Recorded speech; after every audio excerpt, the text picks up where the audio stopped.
My nerd 12-year-old producer, Professor Jacob, gave me an earful when I was in the makeup chair today. And I asked him to do this because I saw this story that Star Wars had gone super lib. And I know that he's a big nerd and has been following this all very closely. And we covered it on the show a few weeks ago. When I say it's gone lib, I don't just mean a little cheeky line here and there. I mean, they've now inserted pronouns into the Star Wars universe. And they had a whole episode about lesbian space witches making an IVF force baby through some kind of galactic surrogacy. We're talking real news, political, relevant, lib stuff. So now, in episode 7 of the new Star Wars show, The Acolyte, they've gone much, much further. They have turned the Jedi, who are supposed to be the good guys, into the bad guys. And they've turned the lesbian space witches, who sometimes make themselves look like weird gas smoke demons, into the good guys. Here's just a quick scene that's been going around the internet.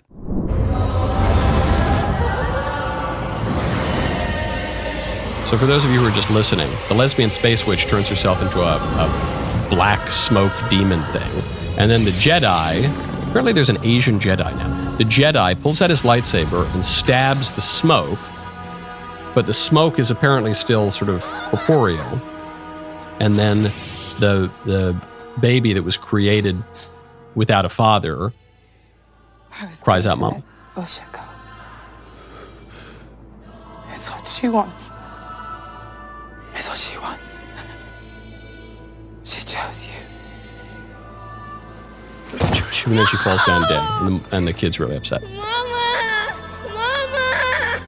So the lesbian space witch, for those of you who weren't able to see it, lesbian space witch is there, gets a kid somehow without a father, doing occult weird spells. In the modern age, we would call this IVF and surrogacy, where you just like purchase a child on the open market. And the Jedi realize there's something not quite right about this. So then the Jedi break the Jedi code, according to my nerd producer, and they go to kidnap these girls, which it's not the sort of thing that the Jedi would do.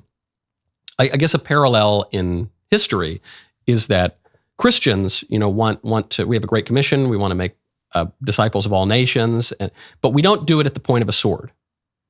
Despite what the libs say, that's basically never happened. I mean, there are a couple of examples you could point to in 2,000 years of Christian history that was frowned upon by the theologians.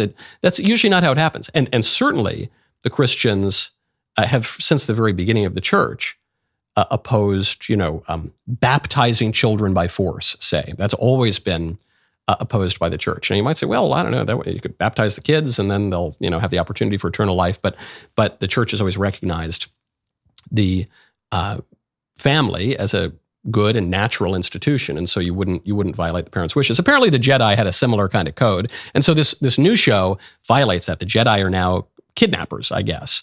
But then the craziest part of this is the lady, the lesbian space witch, turns into a big smoke demon with scary eyes and big black smoke. It was obviously threatening the Jedi. The Jedi stabs her, and she goes, "I was going to let her go. I'm the good guy. I just did the big smoke demon thing just as a farewell, ooga booga booga, but I was totally just joking, man. I was just joshing around. Why'd you stab me with your lightsaber? Anyway, and then she dies. What this represents is a blurring of good and evil. Something that people like about Star Wars, the reason that kids really like the show, is it has a Manichaean view of the universe. There's good and there's evil. And these are opposing principles, and they're fought in this seemingly eternal battle. That's not quite the Christian view of things, but that is a kind of basic pagan, Gnostic, Manichaean view of the universe, and it's really easy to understand, and it's childish, and children are kind of drawn to it. But the even more childish view, which is now prominent not among little kids or even virtuous pagans, but among liberal intellectuals in our present age, is that, hey man, there's really no such thing as good and evil. It's all just it's all 50 shades of gray, man. It all blurs together. And in fact, some of the people behind the new Star Wars series use this phrase, gray, the gray Jedi. It's the blending of good and evil. Who can really say what's good and evil? There's so much more to say. First, though, go to puretalk.com/Knowles.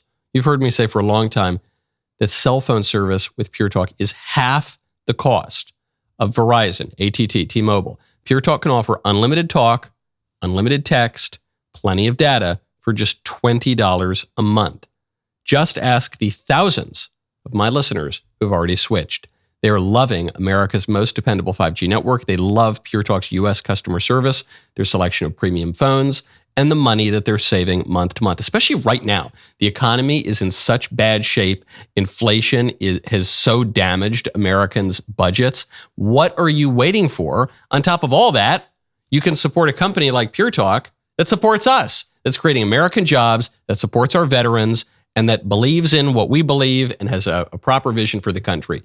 It is a no-brainer. You will also get the most dependable 5G network in the country. Go to puretalk.com/Knowles, KNWLES, to upgrade your cell phone service to America's most dependable 5G network. Save an extra 50% off your first month. puretalk.com/Knowles. Compare George Lucas talking about the Force and Star Wars to the new people who are in control of the franchise. You were in Star Wars, would you be on the light or the dark side? Dark side. Yeah, 100% dark side. Dark side user right here. So sorry, but the dark side is cooler. It just is. The dark side is pleasure, biological, and temporary, and easy to achieve. The light side is joy, everlasting, and difficult to achieve. One is selfless, one is selfish, and you want to keep them in balance. What happens when you go to the dark side is it goes out of balance, and then you get really selfish and you forget about everybody. I really like the gray Jedi code. The gray Jedi code, and I am just kind of a diplomatic person. The best parts about Star Wars is there is no good or evil. Depends on what side you're standing on, truly. You know what I mean? I would be both. I guess I'd be gray, you know? It being able to access your emotions, but using your emotions for good. Because when you get selfish, you get stuff. Or you want stuff. And when you want stuff and you get stuff, then you are afraid somebody's going to take it away from you. Whether it's a person or a thing or a particular pleasure, experience. Once you become afraid that somebody's going to take it away from you or you're going to lose it, then you start to become angry.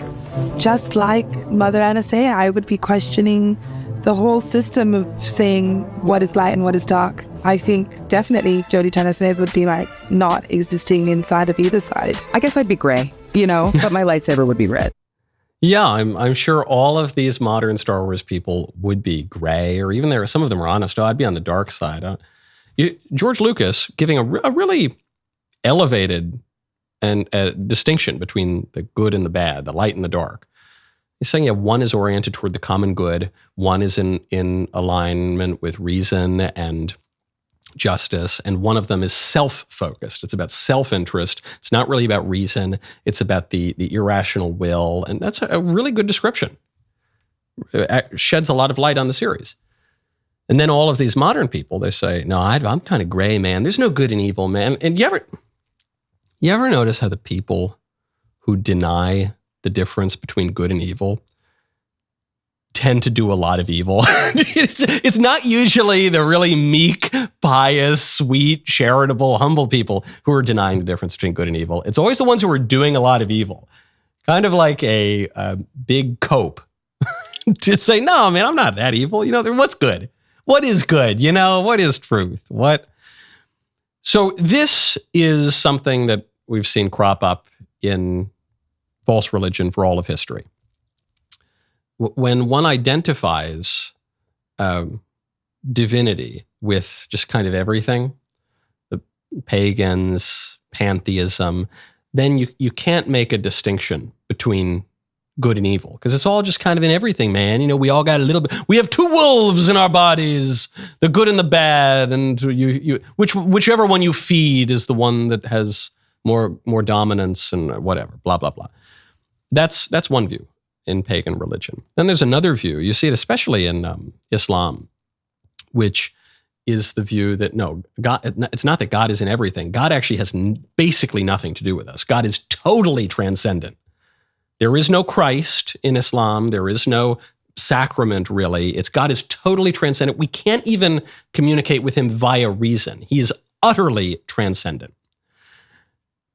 Then in Christianity, you have, in my view, the best of both worlds. And I think the truest vision, which is God is totally transcendent. He does create the world. There is a history. It's not just recurring cycles of incarnation. And no, it's not just, that God's kind of part of everything, man, and we're all, the divinity or whatever. No, God really creates things and creates us, but he creates us in his own image, and he sends his only begotten son to be incarnate as the crux of history to redeem us. So we have a connection to God, in the Imago Dei, in the incarnation, in the sacraments, and even at a more abstracted sense in the sacramentals that he leaves to us, and through our reason.